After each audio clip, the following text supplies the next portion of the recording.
여러분, 오늘 우리 어제 파티 오시고 오늘 예배 오신 분들 아마 한 수명이 2년은 들지 않았을까. 1년 동안 이렇게 많이 웃었던 적이 없는 것 같습니다. 이거 하나가 빠졌네요. 잠시만요.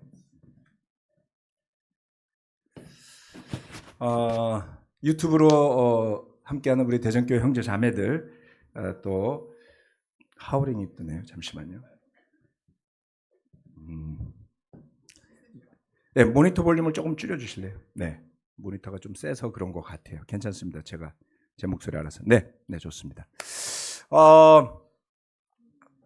은영자매 부모님 같이 오셔서 너무 환영하고요. 그리고 또 우리 지난주 전주 미션 예배에 왔던 김무결이라는 전주대 3학년생이 오늘 이 자리에 함께 하고 있습니다. 무결 군 잠깐 일어나 주실래요? 네, 환영합니다.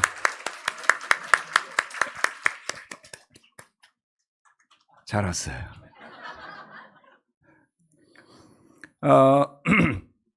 20년 전에, 그러니까 2004, 5년경이잖아요. 그때 크리스마스 때 그 주일학교 그 찬양하고 댄스를 수연이, 서윤이, 채린이가 했었어요. 오늘 첫 번째 봤던 그 무대, 그쵸? 이제 다 어른이 돼가지고 여기 다 있거든요. 제가 사진을 도저히 못 찾겠어요. 그게 어디에 있는데. 그 사진 생각이 너무 났고요. 그리고 다 보다 보니까 그럼 그런 생각 안 들었어요? 틴하고 요들은 뭐 하는 거지? 틴하고 요들은 뭐 넉넉해서 왜 아무것도 안 하나? 이런 생각이 들지 않았습니까? 안 들었어요? 제가 욕심이, 밴드를, 맞다. 예나하고 수빈이하고 준수하고 의철이하고 또 우리 밴드 팀들에서 윤이랑 같이 했군요. 그것도 우리 감사.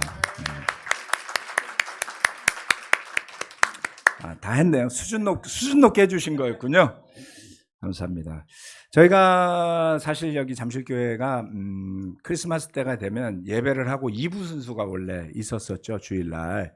그렇게 하다가 작년부터 토요일 파티로 바꿨습니다. 그래서 이게 길어지고 사람이 너무 많아가지고 이제 그렇게 바꾼 거였는데 파티를 2년째 해보니까 어제 파티는 정말 완전히 요즘 말로 물이 올랐다. 예, 너무 즐거웠습니다. 그래서 내년 파티를 좀 기대하게 되고요. 자, 오늘은 설교 말씀 진행하도록 하겠습니다. 각설하고. 네. 오늘 설교 말씀은 지난 주중예배 설교의 뒤이은 설교입니다. 그래서 오늘 말씀 주중예배 안 들어보신 분들은 꼭 유튜브로 들어보시기를 바라고요. 이거를 붙여서 하기에는 너무 길어서 좀 잘랐고 마침 크리스마스와 연결이 되는 말씀이라서 오늘 연결해서 좀 준비해봤습니다. 오늘 설교 말씀의 제목은 경건의 비밀과 크리스마스입니다. 경건의 비밀과 크리스마스. 이게 연결이 될까요? 그렇죠. 앞 단어와 뒷 단어. 그래서 오늘 말씀을 통해서 지난주 주중 예배 때 읽어드렸던 말씀인데 오늘 주제 말씀입니다. 제가 읽어드리겠습니다. 디모데전서 3장 14절로 16절 말씀. 내가 곧 그대에게 가기를 바라면서도 이 편지로 이런 지시를 써 보내는 것은 만일 내가 늦어지더라도 하나님의 가족 가운데서 사람이 어떻게 처신해야 하는지를 그대가 알게 하려는 것입니다. 이 가족은 살아계신 하나님의 교회요 진리의 기둥과 터입니다. 이 경건의 비밀은 참으로 놀랍습니다. 그분은 육신으로 나타나시고 성령으로 의롭다는 인정을 받으셨습니다. 천사들에게 보이시고 만국에 전파되셨습니다. 세상이 그분을 믿었고 그분은 영광에 쌓여 들려 올라가셨습니다. 주중예배 때 14절로부터 15절까지의 말씀을 가지고 설교를 했었습니다. 오늘은 그 뒷부분인데요. 16절 말씀을 보면 이렇게 이야기합니다. 자, 주중에는 이 말씀을 가지고 말씀드렸죠. 교회는 하나님의 가족이요. 살아계신 하나님의 교회요. 그리고 그 교회는 진리의 기둥과 터다. 이것을 말씀을 드렸습니다. 15절 말씀이었죠. 그런데 오늘은 거기에 뒤이어서 16절 말씀 이렇게 이야기하고 있습니다. 이 경건의 비밀은 참으로 놀랍습니다. 그분은 육신으로 나타나시고 성령으로 의롭다는 인정을 받으셨습니다. 천사들에게 보이시고 만국에 전파되셨습니다. 세상이 그분을 믿었고 그분은 영광에 쌓여 들려 올라가셨습니다. 이렇게 두 구절을 보여드리는 이유는 나이가 들다 보니까 그전에는 이렇게 앞에서 읽으면 다 기억이 나요. 그걸 기억하고 설교를 듣는데 이제 딱 지나가고 나면 싹 사라져요. 그래서 이 구절을 갖고 설교를 해야 되는데 아마 까먹으실 분들이 많을 것 같아서 앞에 이렇게 두 개를 좀 띄워놨습니다. 교회가 하나님의 가족이고 살아계신 하나님의 교회이고 진리의 기둥과 터라고 하였는데 바로 그에 뒤이어서 이 경건의 비밀이라는 표현이 연결되고 있습니다. 자, 여기에 제가 빨간 글로 표시한 이 경건의 비밀이라는 이 구절은, 이 문구는 그 앞에 나오는 15절의 말씀을 수식하는 걸까요? 아니면 그 다음에 오는 16절 후반부의 말씀을 수식하는 걸까요? 어디일까요? 앞에? 뒤에? 뒤에일 것 같잖아요. 앞에는 뭐 교회에서 어떻게 처신해야 할지, 뭐 가족이 어떻고 이렇게 서술적이잖아요. 서술적이라는 단어 들으면 좀 거부감 드시지 않나요? 그냥 설명하는 거잖아요. 그렇죠? 그래서 이 경건의 비밀이라고 말할 때 이 말씀이 15절을 의미하는 걸까? 라고 하자니 저게 경건하고 무슨 상관이 있어? 이런 생각이 들더라는 겁니다. 그런데 이 구절이 기가 막히게 그 15절과 16절 사이에 들어 있으면서 연결하면서 표현된 것이 아닐까라고 저는 생각을 해봤습니다. 자, 15절 말씀은 우리가 하나님의 교회, 하나님의 가족으로 교회 안에서 어떻게 처신해야 하는지, 어떻게 살아야 하는지, 행동해야 하는지를 알아야 한다라고 강조했는데 이것이 경건의 비밀과 연관성이 있을까? 네, 이렇게 생각하면 또 그럴 것 같지요. 우리가 교회 안에서 어떻게 사는지는 경건의 비밀과 관련이 있을 수 있다. 네.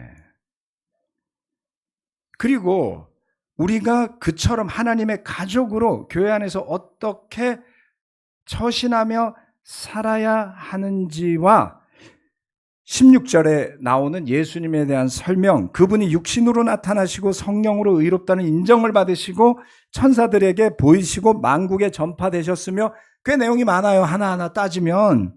그렇죠? 세상이 그분을 믿었고 마지막에 그분은 영광에 쌓여 들려 올라가셨다 라고 설명하는 것과 연결이 된다라고 한번 생각해 보십시다. 이것들이 따로따로 떨어진 것을 설명하기보다는 연결하면서 3장을 마무리한다라고 볼 수가 있습니다. 그래서 첫 번째 경건이라는 단어에 대해서 오늘은 두 가지 포인트입니다. 하나는 경건이고 하나는 비밀입니다. 경건의 비밀과 크리스마스. 네, 이렇게 되죠.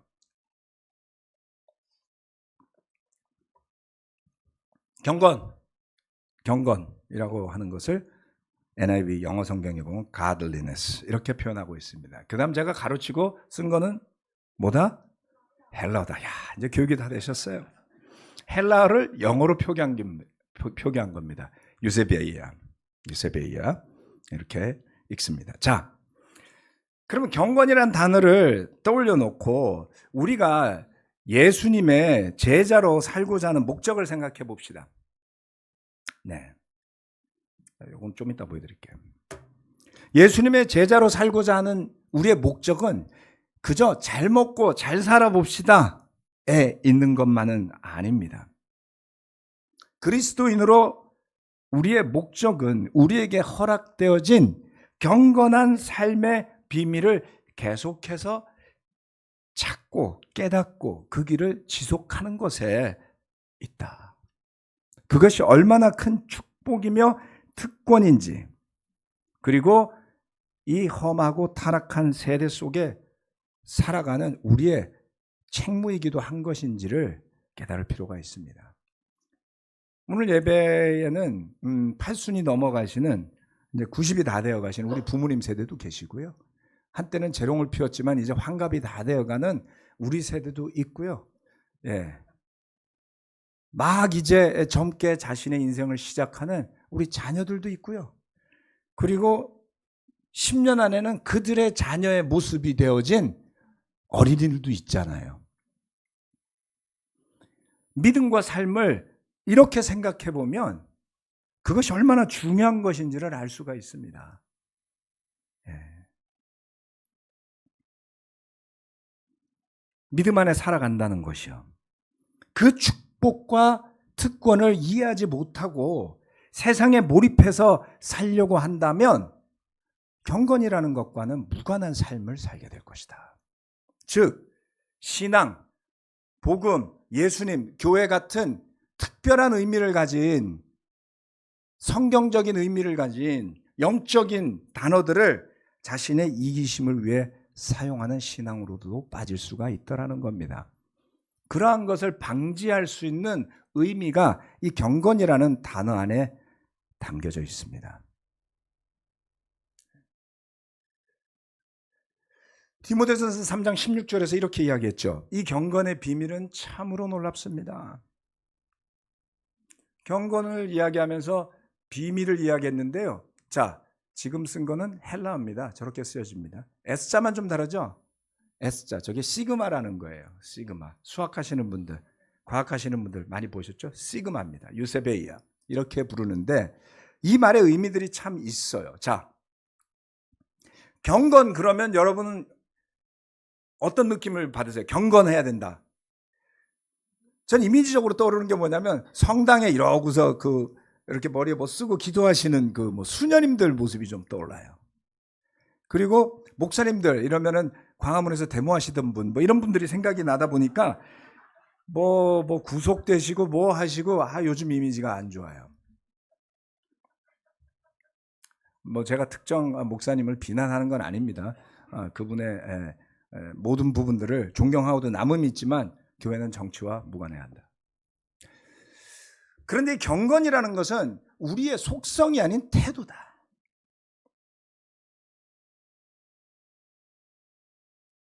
우리의 속성이 아니라는 겁니다.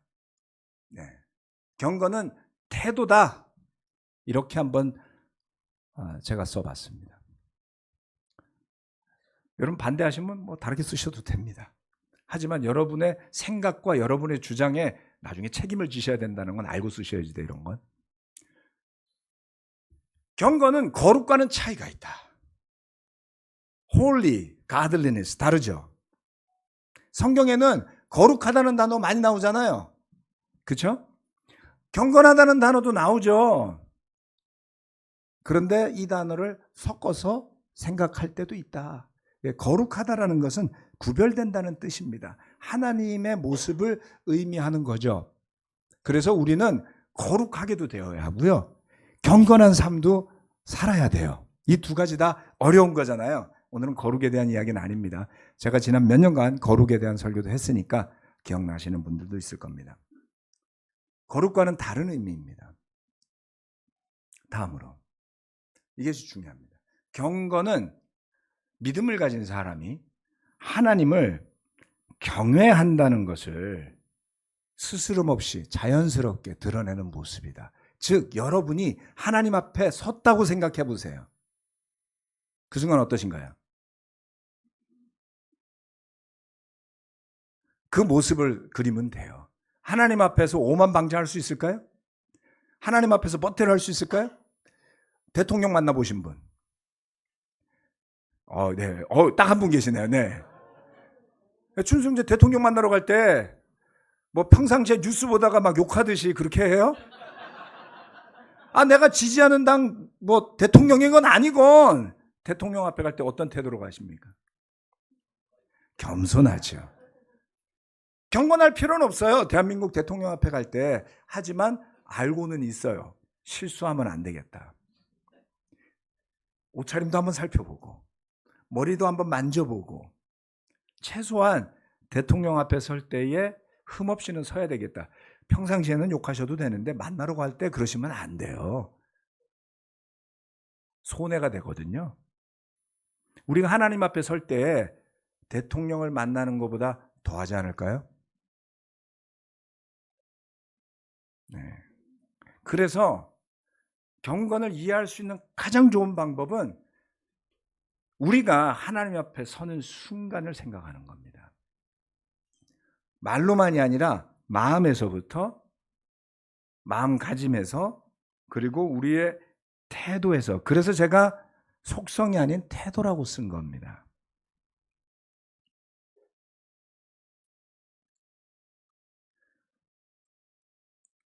그래서 하나님 앞에 설 때 우리의 마음과 행동이 드러내는 모습인 것이죠. 자, 만약 하나님 앞에 서고자 하는 우리가 자신을 중심으로 생각하고 행동한다면 어떻게 될까요? 결코 경건한 모습이 될 수는 없을 거예요. 유세베이아라는 단어의 뜻이 그렇습니다. 하나님 앞에 자신을 드러내는 거죠. 유라는 단어는 좋다는 뜻이에요. 굿이라는 뜻이에요. 네. 네. 하나님 앞에 좋은 모습으로 서고자 하는 그 자체를 경건이다라고 풀어내는 것이죠. 영어로는 godliness. 네. 그 자체는 어떤 하나님스러움이라고 되어져서 홀리와 혼동될 수 있지만 본 뜻은 그렇다. 좀 지나친 표현이 될 수도 있는데요. 이렇게 제가 이야기를 해보고 싶습니다. 자기 중심적으로 생각하는 것에서 벗어나지 못하는 사람의 경건 있을 수 있을까요? 경건은 근본적으로 하나님 중심으로 사고하는 겁니다. 자기 중심적으로 생각하고 느끼고 행동하는 것이 아니라 하나님 중심으로 생각하고 느끼고 처신할 때 비로소 경건의 의미를 이해하는 것이죠. 그렇기 때문에 나를 벗어나지 못하는 사람은 나를 벗어난 사고를 하지 못한다면 그러한 경건의 의미는 결코 이해할 수 없다. 그런데 우리가 얼마나 자기중심적으로 생각하는 존재인지를 생각해 봅시다.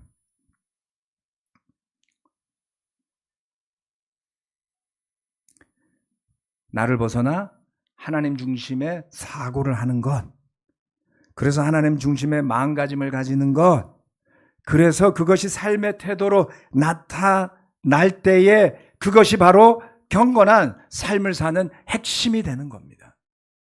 그러지 않으면 교회는 아수라장이 될 거예요.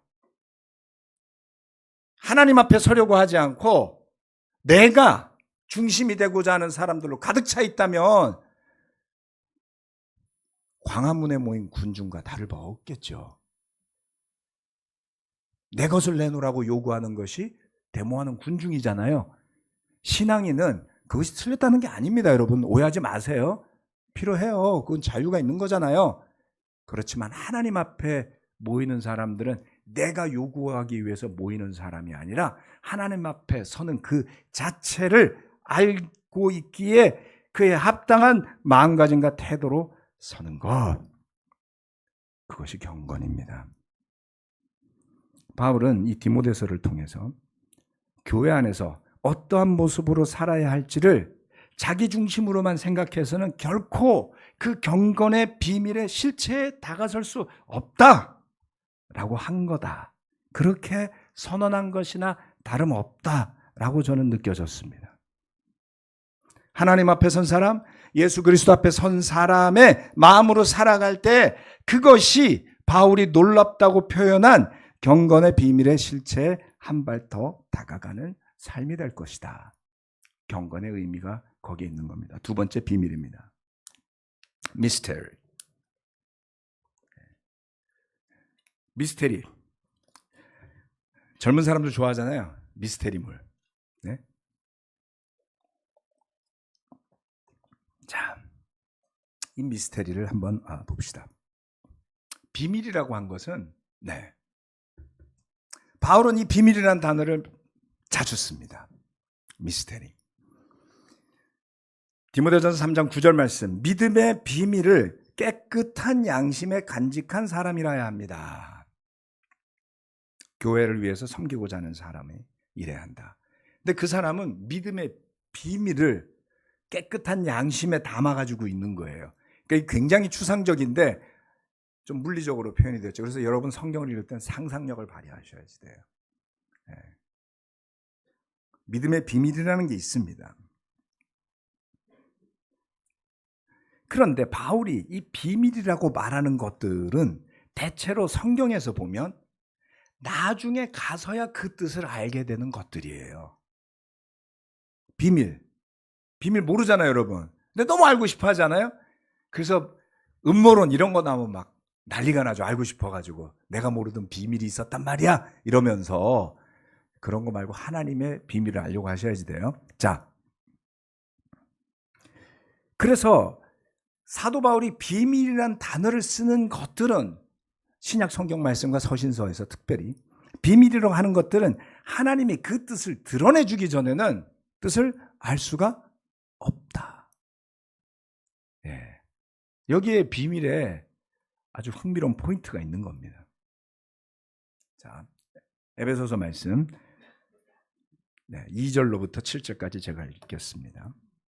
방금 설명드린 것을 참고하시고 들어보시기 바랍니다. 하나님께서 여러분을 위하여 일하도록 나에게 이 직분을 은혜로 주셨다는 것을 여러분은 이미 들었을 줄 압니다. 하나님께서는 나에게 그 비밀을 계시로 알려주셨습니다. 그것은 내가 이미 간략하게 적은 바와 같습니다. 여러분이 그것을 읽어보면 내가 그리스도의 비밀을 어떻게 이해하고 있는지를 알게 될 것입니다. 지나간 세대에서는 하나님께서 그 비밀을 사람의 아들들에게 알려주지 아니하셨는데 지금은 그분의 거룩한 사도들과 예언자들에게 성령으로 계시하여 주셨습니다.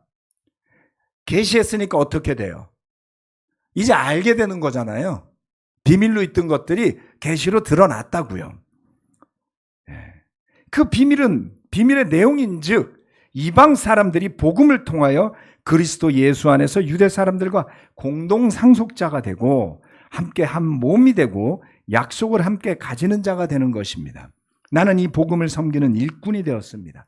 내가 이렇게 된 것은 하나님께서 그분의 능력이 작용하는 대로 나에게 주신 그분의 은혜의 선물을 따른 것입니다. 우리는 이 구절을 읽을 때 그냥 그러려니 하고 읽어요. 이게 뭔 비밀이야. 여러분 그런 생각 안 해보셨어요? 나도 아는데 사도 바울은 이방인의 사도잖아. 근데 이걸 뭘 비밀이라고 말해? 여러분 2000년 전에 에베소 교인으로 돌아가 보세요.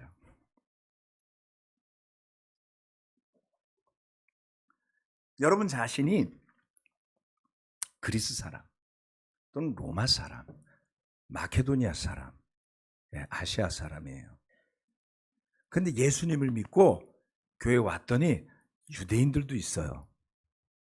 그럼 예수님 이야기를 하면 구약에서부터 이야기를 하거든요. 구약의 예언을 끄집어낸단 말이에요. 그럼 여러분 구약을 막 모르니까 조금 주눅들지 않겠어요? 히브리어 모르잖아요. 물론 그 당시에 헬라어로 번역된 70인역 성경이 있긴 있었죠. 그 성경책 들고 보면 막 아브라함이 어쩌고 저쩌고 막 다윗이 어쩌고 저쩌고 우리하고는 아무 상관없는 역사를 가진 한 민족의 하나님의 이야기로 시작해서 예수님까지 온다고요. 그 사람들이 주눅들지 않았을까요? 아직 우리가 이해하는 기독교가 정착되지 않았단 말이에요. 그래서 사람들은 이게 정말 하나님의 뜻일까? 혼란스러웠다고요. 이렇게 하는 게 맞는 걸까? 세상은 협조하지 않아요. 협조할 리가 없잖아요. 핍박이나 하지. 그런데 교회 내에서도 복음을 전하는 일들에 대해서 왈가왈부 말이 많았다. 그래서 바울은 하나님이 숨겨져 왔던 비밀, 유대인들이 알 수 없었던 그들만 선택받은 나라가 아니라 하나님께서 만드신 모든 하나님의 피조물은 인간들 모두에게 전파되는 구원의 소식이 있다라는 것을 강력하게 이야기하는 것입니다. 자, 오늘의 포인트는 그건 아니고요. 여기에서 그 비밀을 계시로 알려주셨다. 이렇게 이야기하는 것에 주목하셔야지 됩니다. 비밀. 믿음의 비밀, 경건의 비밀, 그리스도의 비밀 등에서 바울이 표현하고자 한 것은 뭐였을까요? 뭐였을까요? 이건 추상적이에요. 그래서 상상력을 발휘해달라고 부탁드렸죠. 말씀을 읽을 때. 이건 추상적인 개념이에요. 도대체 이걸 가지고 밑에 집에 가가지고 떡볶이를 바꿔 먹을 수가 없어요. 누구한테 뭘 팔 수도 없어요. 추상적인 거예요. 그런데 이와 같은 믿음, 비밀, 경건, 그리스도 이와 같은 그런 추상적이지만 아주 중요한 믿음의 실체를 나타내는 중요한 개념들이 있다. 그런데 그러한 개념들에서 비밀이라는 단어가 상징하는 게 있습니다, 여러분. 뭐예요? 우리의 한계입니다. 비밀 알고 싶다고 알 수 있어요? 비밀을 가진 사람이 풀어주지 않으면 비밀에는 접근이 불가한 거예요. 경건의 비밀이라는 단어 속에 그와 같은 의미가 숨겨져 있다. 심산유곡에 들어가서 동굴 속에 들어가서 혼자 도 닦으면서 진리를 깨달을 수 있다라고 성경 가르치지 않습니다. 기독교는 계시의 종교예요. 기독교는 인간이 하나님을 알아낸 게 아니라 하나님이 인간에게 자신을 드러내셔서 그 무지몽매한 인간이 비로소 하나님의 존재를 깨닫는,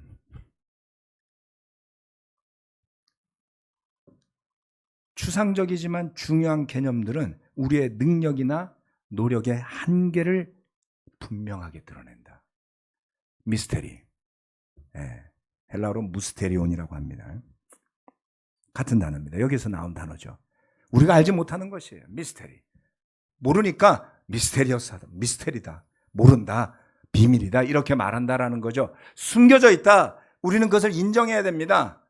숨겨져 있다. 네, 방금 설명한 것처럼 계시가 있어야만 알 수 있다.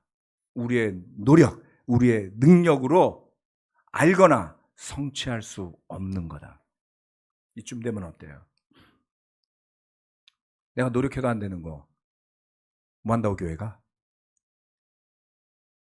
근데 여러분 뒤집어 생각해 보세요. 해도 안 되는 세상에서 지친 게 지금 젊은 세대들 아니에요?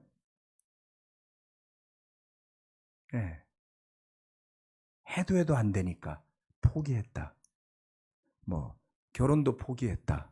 뭐도 포기했다. 뭐도 포기했다. 3포 세대? 이거 이야기 나온 지 한 10년 됐나요?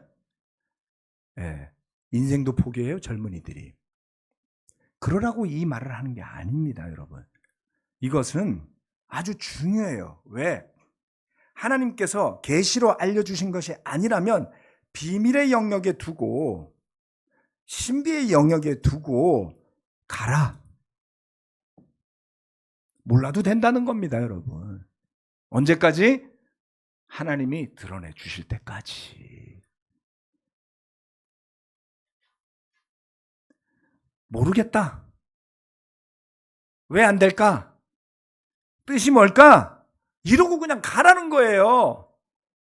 근데 그게 답답해서 못 견디겠는 분들은 자기가 만들어냅니다. 자기가 스토리를 지어내죠. 제가 어제 파티에서 저녁에 형제들하고 대화를 하다가 문득 어떤 아이디어가 떠올랐어요.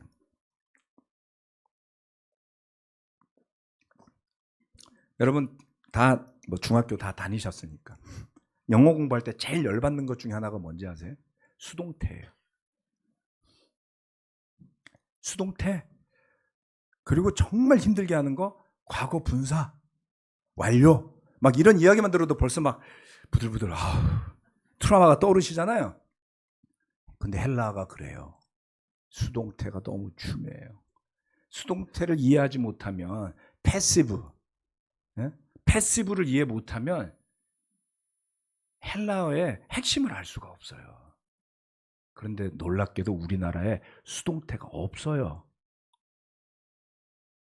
수동태는 한국 표현이 아니에요. 되어졌다. 뭐 was done 이런 말 없잖아요. 그죠? 네.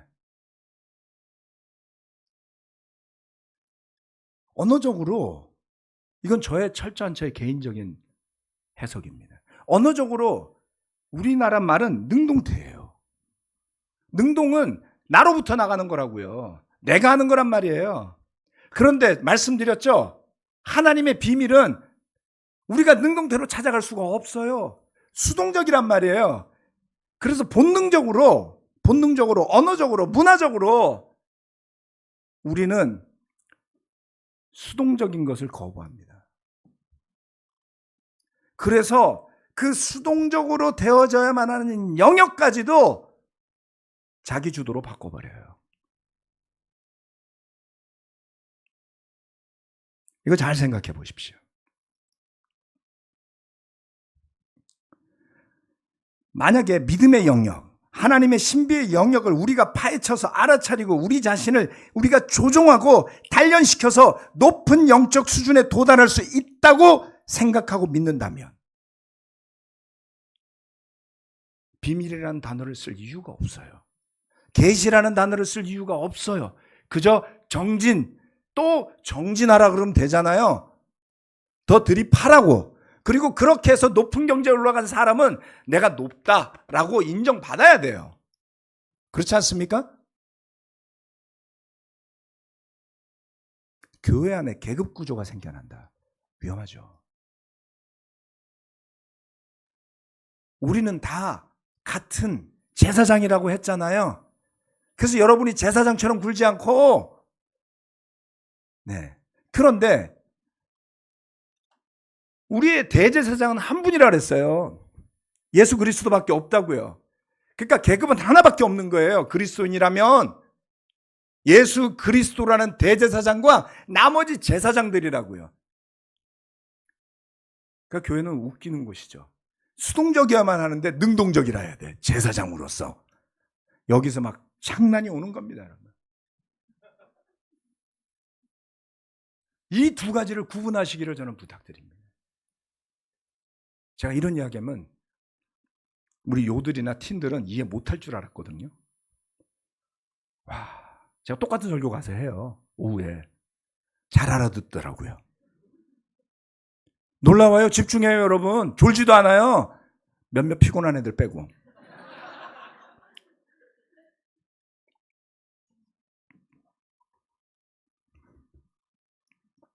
바울은 이처럼 늘 자신의 한계를 직시하고 있었다. 그리고 본인이 얼마나 열심히 했건, 본인이 어떤 기적을 행하는 능력을 받았건 하나님의 영역을 침범할 수 없다는 것을 겸허하게 받아들였어요. 그리고 주어진 영역 안에서 그의 목숨을 다하도록 최선을 다하고자 합니다. 그래서 우리는 믿음을 가지고 산다고 하면서 이와 같은 경건의 미스테리에 대해서 경외심을 잃어버리고 내 자신이 마치 다 알고 이룬 것처럼 행동한다면 가장 어리석은 사람이 될 겁니다. 그리고 우리 인간이 가장 이해하지 못할 가장 큰 미스테리는 바로 크리스마스입니다. 뭡니까? 그분은 육신으로 나타나시고 그분이 육신으로 나타나신 일, 하나님의 독생자가 예수라는 이름으로 이 땅에 오신 일. 이걸 어떻게 우리가 우리의 논리로 이해할 수 있죠? 바울은 그래서 이렇게 이야기를 했어요. 예수님의 십자가가 이방인들이 보면 어리석은 일이고 유대인들이 보면 부끄러운 일이라 그랬어요. 그러니까 아무도 이해할 수 없다고 말한 겁니다. 자신의 가치로 바라보면 성육신 하신 하나님의 아들이 육신을 입고 이 땅에 오신 일을 우리가 어떻게 다 이해할 수 있습니까? 우리는 결코 그렇게 안 할 거니까. 그렇죠? 비밀의 영역이죠. 그리고 그가 성령으로 의롭다는 인정을 받으신 일, 이것도 어려워요. 천사들에게 보이시고 만국에 전파된 일, 벌써 이 디모데서를 쓸 때쯤 해서 AD 63년 4년경에는 복음이 정말 그 주변의 모든 나라에 퍼져 있었습니다. 바울은 그것을 보면서 신비하게 여겼어요. 내가 했어요 이렇게 하지 않죠. 경건의 비밀과 이게 연결이 되어져 있다고요. 알 수 없는 영역이 존재한다. 하나님이 계시해 주기 전까지 우리는 깨닫지 못한다. 이 일이 이미 일어났기 때문에 바울은 밝히 설명하는 겁니다. 그런데 이렇게 문구로 쓰여져 있다고는 하지만 우리는 이 의미를 다 제대로 알지 못할 수 있다. 글자로 보고 읽었다고 안다면 다 서울대 가고 다 의사 되게요? 아니잖아요. 근데 왜 성경은 내가 한 번 읽으면 안다고 생각하세요? 예배는 오면 안다고 생각하세요? 위험합니다. 모르는 게 너무나 많다. 하지만 하나님이 드러내 주신 일, 하나님의 아들이 이 땅에 육신을 입고 오셨어. 이건 말할 수 있죠. 그리고 그 의미를 다 깨닫기에는 우린 너무나도 이기적이고 자기중심적이어서 그 마음을 다 할 수는 없어요. 마치 자녀들이 부모의 희생의 의미를 다 할 수 없듯이. 저도 자녀들을 위해서 희생하는 부모입니다. 저한테 부모님이 계세요. 그런데 제가 자녀들에게 하듯 부모님께 다 못하겠어요. 에너지가 모자라요. 여력도 모자라요.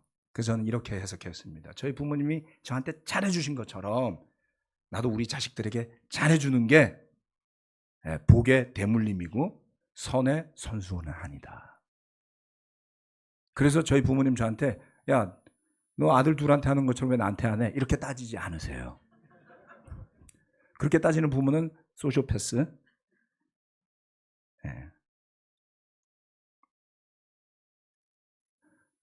하나님이 예수님을 통해 우리에게 한 것처럼 우리가 하나님께 할 수 있을까요? 못해요.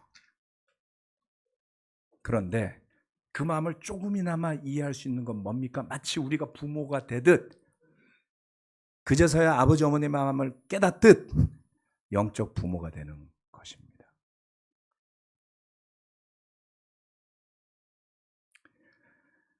바울은 이렇게 기록한 16절 말씀이 경건의 비밀의 영역이라고 연결하는 거 아닐까요?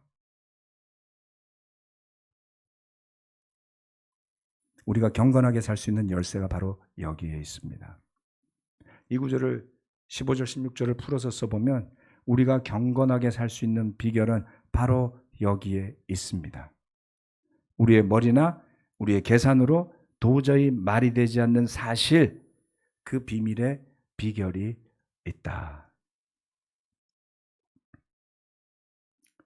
우리가 교회 안에서 그리스도인다운 처신을 하며 사는 것, 그리스도 예수께서 육신으로 이 세상에 나타나신 일, 그러한 것들이 연결되는 것을 경건의 비밀이라고 감탄하며 표현하지 않았나 라고 제 마음엔 들어왔습니다.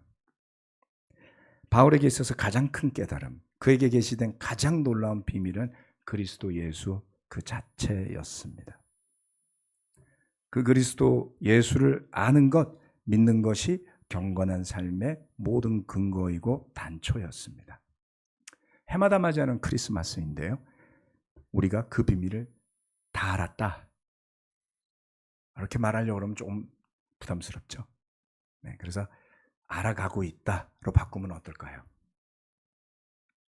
그래서 우리가 크리스마스 의미를 다 아는 것처럼 나 알아, 예수님 오셨어, 뭐 이렇게 말하기보다는 이것에 포함되어 있는 경건의 비밀이 많고 놀랍다. 그래서 신기하고 감사한 일이고 나 같은 한 사람에게는 상상할 수 없는 큰 축복이 바로 주님께서 이 땅에 오신 일이로구나 하면서 하나님께 기도할 수 있다면, 또한 우리 삶에 주어져 있는 많은 일들조차도 그와 같은 비밀스러운 일들일 수 있다라고 한다면 마치 다 아는 것처럼 행동하기보다는 때로는 좀 실수해도 스스로도 용서할 수 있고 때로는 좀 잘못해도 서로를 용납할 수 있고 여지를 두고 살아가는 믿음의 길로 갈 수 있지 않을까요? 그처럼 경건의 비밀과 크리스마스를 한번 연결하면서 지금까지 지내온 크리스마스 중에 최고의 크리스마스를 맞이해 보시기를 바랍니다. 기도하고 성찬 헌금하시겠습니다.